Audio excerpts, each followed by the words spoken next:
What's up, y'all? It's me, it's your boy Asmongold, and today we're continuing the solo Dragon Soul series, and we're going to be doing Ultraxion all the way to Deathwing. And basically, Ultraxion is pretty hard to solo. Now, if you're a DPS, you're probably going to have a really hard time doing this. I didn't even try it as DPS. As a tank, I kind of had a hard time doing this. And so my main recommendation as a tank is that basically well, as anybody, is you play a tank. That's actually my main recommendation because it's just way easier. Now, one thing that is good about doing this as a tank is that all of your defensive cooldowns, so like my shield wall and last stand, their cooldowns are drastically reduced because of the way, like, Ultraxion just used to be like the most bad motherfucker like in Dragon Soul. Like, if you guys ever did him for progression for heroic, I mean, you guys know. I mean, man, it was some shit. And so anyway, doing it solo is also pretty hard to do. Anyway, as you guys can see, like, I'm just pretty much going through this and it's not a problem. For Hour of Twilight, you have to eat it. If you don't eat it, he blows you up. Simple. Another thing that can kill you is Fading Light. It's a debuff that he puts on you, and I have a little, I have a button, macro, that I can click, and basically it uses the Ultraxion button. And if I remember, I'll try and put that in the video description or something like that. But it's just a use extra action button 1 macro. A lot of people have those. But anyway, with the Fading Light debuff, a lot of times I would teleport out at 0 just because, you know, I thought I was a badass. And I actually died one time doing... No, I died twice doing this. And after that, I just started teleporting out at 1. You know, because, you know, looking like a badass when you're dead. And anyway, as you guys can see, like, I mean, there are some times where I get kind of low, and, you know, it was, like, a little stressful for me to do this, because obviously, you know, there's a lot of damage, and the little lightning bolt that he strikes down on you, like, as you can see there, basically, that's supposed to be split between, like, 10 people, and it's not being split between 10 people, it's being split between you. And so you're obviously taking a lot of damage here. It's like 100k hits every time. And so as a DPS, as I said before, I mean, you're really going to have a hard time doing this. I've seen, like, hunters solo this. I've seen a lot of other people solo this. And so I'm not going to say it's completely impossible, but I am going to say you're going to have a pretty hard time doing it. As a tank, however, it's not very hard at all because of the cooldown that you're given. Anyway, or the cooldown reduction that you're given. Sorry.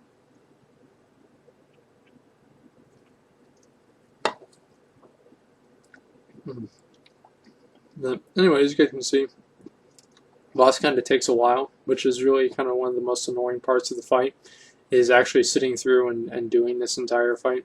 Like, whenever I was doing this as a current progression, I had like really bad lag fighting this boss because of how many people were in there and how much incoming damage and like spell effects and everything. But now when it's just me, I don't really have as much trouble with it. But if you are having lag, obviously you want to turn it down because it's very important on this fight because you have to make sure that you teleport out for Fading Light in time. And make sure you never teleport out again. I'm going to say this again, is you never teleport out for the Hour of Twilight.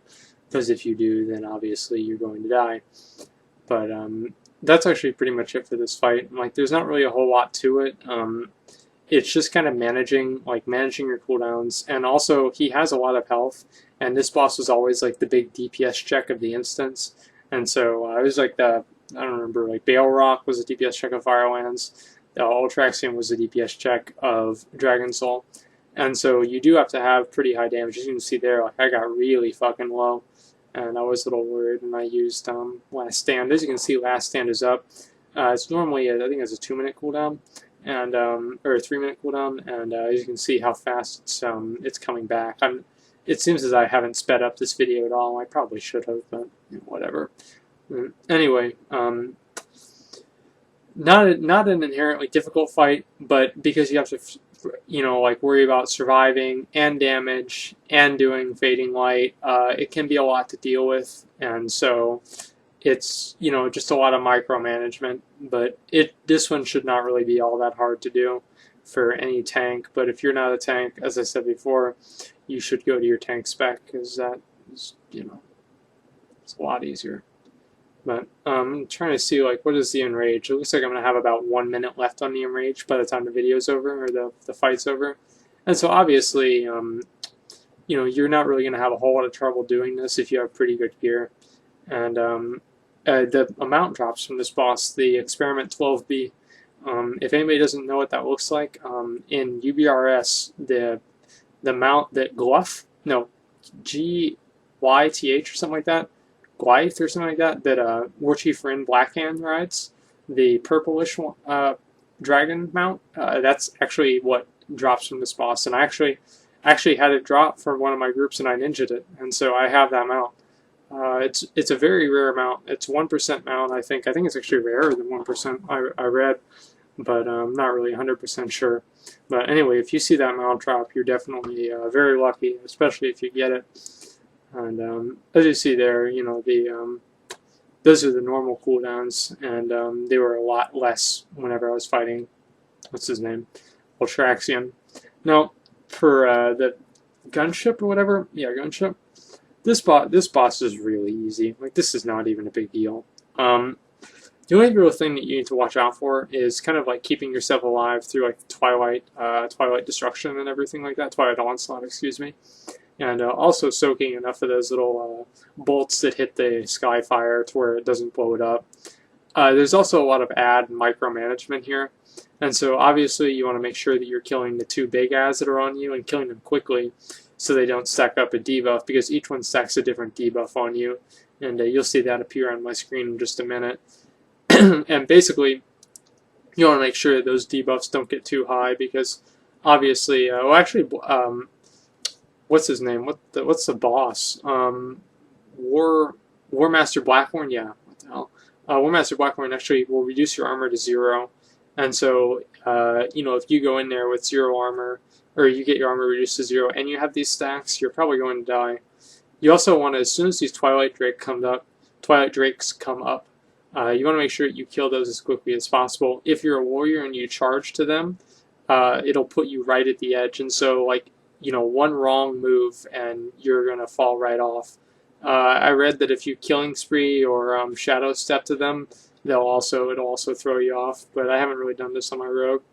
These sappers also, you need to make sure you kill them. For anybody that doesn't know, basically all you have to do for those is you just go ahead and you stand inside, or they get dropped down and they put down a smoke bomb, and then you have to AoE the ground in front of them where their path to the skywalk or skybreaker is going to be. It's pretty obvious, and basically then you just kill them. It's really not that hard, but it can be annoying.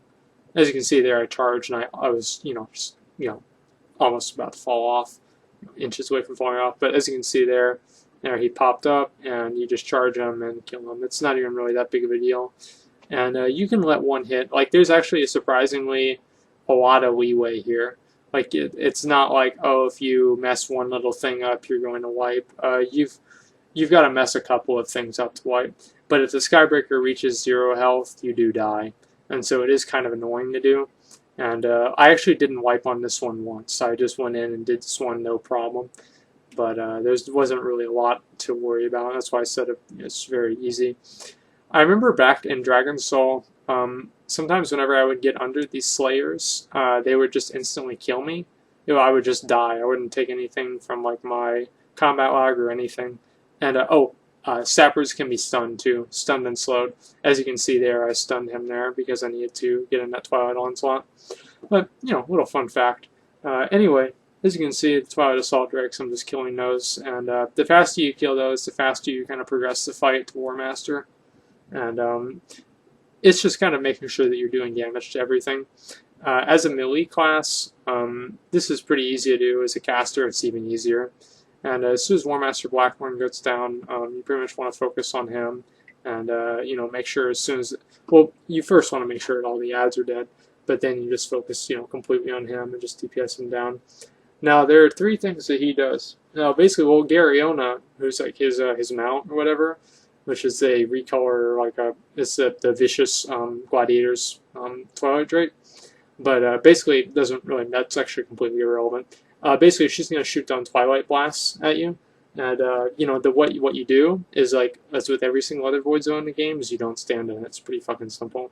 And in terms of War Master Blackhorn, what he actually does is he puts Thunder Armor on you, and he does Shockwave. Now, Shockwave does a lot of damage, and more importantly, it stuns you, so you can't really use your active mitigation. And Sunder Armor can actually take your armor to 0. And you'll see pretty soon here, I'm actually going to be taking a pretty good amount of damage. But one thing that is easy here is that he's not really all that deadly, and or at least in my opinion. Fuck. Anyway, so he honestly, like, this is probably one of the easier ones to deal with. But again, you know, as soon as you have, sometimes your armor stacks will reset, and sometimes you can like go up to the top and, you know, like reset them or whatever. Personally, I wasn't really able to do that, but if you are, then that's awesome. I didn't really feel I needed to either. If I was like a warlock or something like that, I would teleport up to the top and then jump down as soon as he got to me, just to kind of, you know, kite him around as much as I can. And so, you know, obviously if you're a caster, I mean, like, you guys know what you're supposed to do. I mean, I can't really, you know, explain every class, but that's what I would do on some of my classes, which is making sure you're not standing in the shockwave. Shockwave is really easy to deal with. It was mainly only deadly for range. Like, if you were melee and you got hit by a shockwave, I mean, you just, you know, like fucking Helen Keller or something like that. Like, there's no excuse for that at all. But anyway, you know, the boss coming up here, Spine. Spine was actually really hard to do. Like, Spine made me really mad. Like, I hit my keyboard, like, I don't know, like 3 or 4 times. Let's get another drink. Holy shit. Anyway, we're going to do this first. So, pretty much for Spine, if you would like an exercise in frustration and anger, try to solo Spine. Basically, what I try to do here is I came down here and I killed all 4 of the corruptions, and then I'll show you guys what I do then. Basically, you get rolled all the time. You're getting rolled constantly, and so you always have to be either moving back and forth across and resetting the roll timer. And there, as you see, I knocked them all off, and then I charged over, and I'm going to kill this next one, and that's going to let me switch back over. And I am going to roll again for the first one here, just because of how frustrating this is, and just lowering the amount of time, basically, that I'm going to be spending. Every single like second in here is a potential second that I'm going to get rolled off the edge, because it's really annoying to do. So right here, I'm just going to stand here and let some bloods accumulate. So when it actually comes time for me to be able to actually have to kill this guy, kill the amalgamation, it won't really take as long. Also, another thing is you can get fiery gripped, and if you get fiery gripped, you obviously can't use any active mitigation. Luckily enough for me, I'm a warrior, and so I have second wind that heals me, and so I live through it. I think I get fiery gripped here. I don't really remember. But anyway, if you do get fiery gripped, it's for 30 seconds, and you can't really get out of it. I don't know if paladins can bubble out of it or not. But basically, you want to kill the, what are they called? The tentacles, the corruptions, before they actually are going to cast their fiery grip. Because if they do fiery grip you, the odds are it's over. And so anyway, I'm just kind of waiting for more blood to accumulate. And there we go. And I'm going over and killing the corruption. And then here comes the annoying part. And so you have to go from one side to another. And as you're going to see here, I'm going to be AoEing everything down and resetting this roll timer that I have. Now, it's absolutely important to have a boss timer for this. Now, because you're not always 100% sure if you actually got to the right spot or not. Now, I usually don't use boss timers, but for this, like, as you can see there, right there, like, I fucked up and I almost died. And so it's very important to, you know, not make any mistakes here. And also, as soon as this guy is going to get, I don't know, like, well, you basically have to kill 9 of these bloods on top of him for him to explode. And then I'm going to run back in just a second here. And I'm going to stand on one of these. And the reason for that is so I can just focus on DPSing this tendon without having to worry about the corruption or anything like that, because obviously if I do get rolled here, it won't matter because I'm rooted anyway, and so it won't even be an issue. And here we go. And as soon as that happens, I'm going to go ahead and I think I kill all 3 of them again, because basically I want to make sure that there's, you know, as little adds on me as possible, and also making sure that I'm not able to get thrown off. And it's just, there's a lot of micromanagement here. This fight would be extremely easy to do if you didn't have to worry about going back and forth over and over, because basically it's just the way that the game is. Like sometimes your camera angle, just put yourself somewhere. It's just, I mean, this fight was not really meant to be soloed, you know what I mean? And so, you know, I don't really think it's that hard to do. It's just extremely annoying to do. There's a lot of micromanaging, and so if you want to define that as being hard, then yes, it is hard to do. And in terms of incoming damage, there's very low incoming damage. You do get a debuff that reduces, or sorry, prevents healing, and so that really can be an issue. But for me, it wasn't as much because I have second wind again, you know, auto healing me. If I wasn't a warrior, well, I'd be doing this on my Death Knight if I wasn't a warrior. But if I wasn't a warrior or a Death Knight, I'd probably there would be a lot more hitting of the keyboard, and so keep that in mind. Also, these amalgamations do more damage whenever they get more stacks, and so obviously, as you can see there, I almost died, and you know, it would also suck to kill this amalgamation or have this amalgamation get rolled whenever I'm already going to. Oh, yeah, this happens. This is the perfect kind of fuck up. This is the exact kind of fuck up that I don't want to happen. And as you can see, as soon as the tendon got popped out, I got stunned. And so I'm going to sit there, you know, watching this tendon cast the heal and then close up, and then I'm a fucking idiot. That's exactly what's going to happen. And 3, 2, 1, it just happened. There it is. I'm a fucking idiot. And so anyway, that's why you always have to kill these corruptions back and forth, and always, you know, kind of make sure that as soon as you kill a corruption, you're getting down the amalgamation. You kill that amalgamation quickly, and you know, spend as little time in between as possible, because it is very frustrating to do. And that's also is good whenever one of them is close by, so you can kill it and then stand right on top of it. And there, like, I didn't think I'd be able to get back to the other side, and so I just decided to roll it and just kill him and not really worry about it. But sometimes that is the best choice. Sometimes whenever he does do a roll, he casts a roll. If you, like, I mean, for me, like, if I heroic leap or something like that, I can actually get inside the tendon before it throws me off. But basically here, one thing it is good about this is I was able to instantly put him up to 9 stacks. You know, what's good about him doing 9 stacks is that he'll be doing more damage to me, and so I'll be able to deal more damage to him. But as you can see here, it's just like, you know, world of camera angles here, where I'm just, you know, getting fucked by these camera angles over and over and over. I think I could probably do this as DPS, but I didn't want to. As you can see, there's a fiery grip timer was going on there, and I didn't really know if it was going to happen or not. And so I just went over there and started hitting him in case it did. And hopefully the hit would kill him, but it just took him very low, so I didn't really worry about it.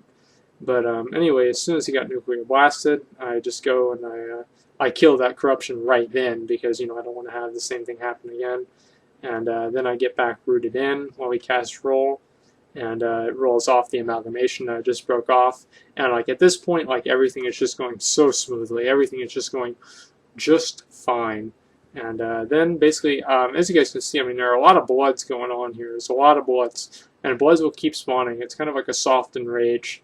And so anyway, you know, I'm just going around killing these corruptions, and I'm going to be repeating the same thing that I did before. And since I've already knocked down 2 plates, I was playing it extra safe, and I was just going to do another roll just in case, and then kill this corruption just so there was not even a possibility. And I didn't really feel like I needed to wait or anything like that, because basically, the bloods are just going to, I mean, there are so many of them, they're going to stack him to 9 stacks in just a couple of seconds whenever they all die anyway. So I didn't really need to worry about it in the same way that I did with the first plate. But as you can see here, he's getting low, and you know, I start to act a little weird here because I was like really excited about actually being done with this. I wasn't happy about killing it. I was just happy that I'd never have to do it again, honestly. Next time I do this, I'll probably be doing it in like Warlords of Draenor or with another person, preferably another person. But anyway, as you guys can see, you know, I get the amalgamation of 9 stacks, and it's, you know, again, not really a big deal. It's sometimes the healing debuff, as you guys can see, I am getting kind of low, and so I'm putting up shield wall and, you know, everything like that, or not shield wall, shield barrier, and I jump back and I damage that tendon. I don't really know why I didn't kill the corruption. Oh, because the roll was going on. But anyway, if I got gripped here, that would have been pretty bad. It was kind of bad play on my part, and I got lucky that I didn't get gripped. But Because if I had gotten gripped here, obviously I would have so many of these ads on me, it would be really kind of an issue. But I was able to use my cooldowns and go ahead and kill that last tendon. And you want to use your cooldowns on the tendons, by the way, because there is a timer that you have to kill them. And anyway, that's pretty much all there is for spine. It's just a lot of micromanagement. It's the same as War Master, but times like a million.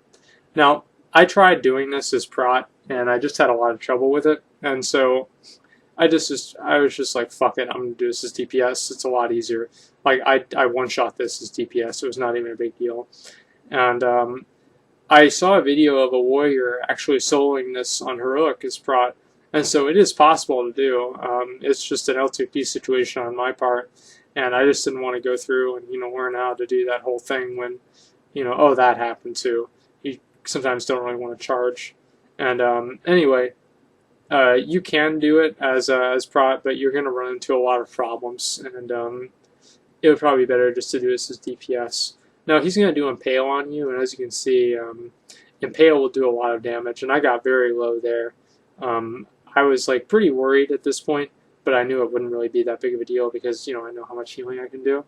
I don't really know why Ultraxion decided to just not do her job and kill those tentacles, or the blistering tentacles, but whatever the fuck. Aluminium bolts are not really a big deal. You just kill them. It doesn't even really matter. Basically, as soon as the tendon dies, or sorry, the giant tentacle that spawns behind him, you want to switch over to that and kill that as fast as possible, because you want to make sure that you don't get two impale stacks on you. Or not really two impale stacks, but you don't want to make sure you get impaled twice, because impale does 100% more damage on the second impale.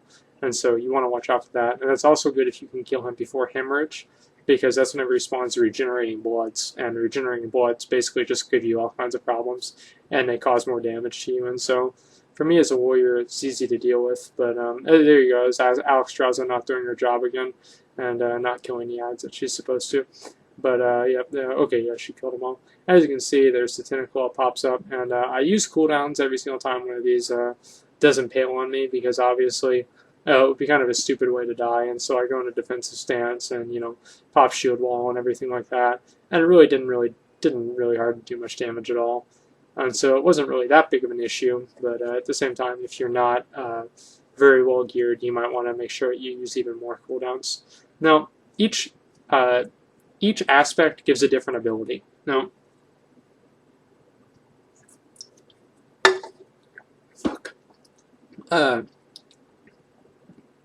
Ysera, who's the aspect that I started the fight on, she was the one that gave me that extra action button, Dream. Now, Dream is on a 30-second, I believe, cooldown, and it reduces all damage you take by 50%. And so that would be useful if you are a tank and you're not really able to take the impale hits. Like for the first one, you always want to go ahead and just use that Dream button for the impale, just so you can kind of lessen the damage on yourself. Nozdormu, who I just killed, gives you increased attack speed, and it also puts down that time warp zone. And what's good about the time warp zone is that basically it will what's it called? It will slow down the aluminium bolt. And I think it does one other thing, but I think that's a heroic only mechanic, so don't really worry about that. And what Ultraxion does, and I'm on Ultraxion's platform now, is basically she gives you 20% more maximum health, and she also breathes on all of the blistering tentacles. And blistering tentacles spawn at, I believe, 70 and 40%, or basically 2/3 and 1/3 of the wing tentacles' health, or arm tentacles' health. And she basically kills those for you, so you don't even have to target them. Now, if you do have to target them, you actually have to single target them. So you click on one and you hit it. You click on another one and you hit it. Because if you try and AoE them down, it doesn't work. You have to actually go ahead and do all of that. And as you can see, there's the aluminium bolt. And because Nozdormu didn't have his time circle down, it just went in and exploded, and it did nothing. But anyway, I was actually kind of hesitant about doing this one. Not doing this one last, because I thought that the blistering tentacles would do too much damage to me. Or, sorry, the blistering tentacles plus the impale. But I was able to deal with it. And it wasn't really that bad, because I did have shield wall up, and all of my other cooldowns also. But, if you don't really have that much health, or you don't really have the amount of DPS to sacrifice to focus on each blistering tentacle, I would suggest to just go ahead and do Alexstrasza last and do this one, Kel'Thuzad, second to last. Now Kel'Thuzad, he does two things for you. He gives you bonus damage, just flat, I think like 20% bonus damage, and on top of that, and as you guys can see here, I pop all of my defensive cooldowns and I survive it. It wasn't even a big deal. I thought it would be more of a big deal, but it really wasn't. And at this point, I pretty much knew that everything was going to be fine. But anyway, Kel'Thuzad also gives you an ability called Spell Cleave, I think that's what it's called. I'm sorry, I don't quite remember the name. This was like 3 years ago. Anyway, basically it just cleaves off, like whenever you do an AoE attack or any attack, it just cleaves the damage on the other things. And that's really only relevant and useful for the hemorrhaging ads, the corrupted bloods, and I'll show you guys those in a minute. I think I'll actually have to deal with them. And I think I kill them, and I think it's either 1 or 2 seconds. I think they have 202,000 health, if I remember correctly, in 10-man normal. And so they really are not that deadly.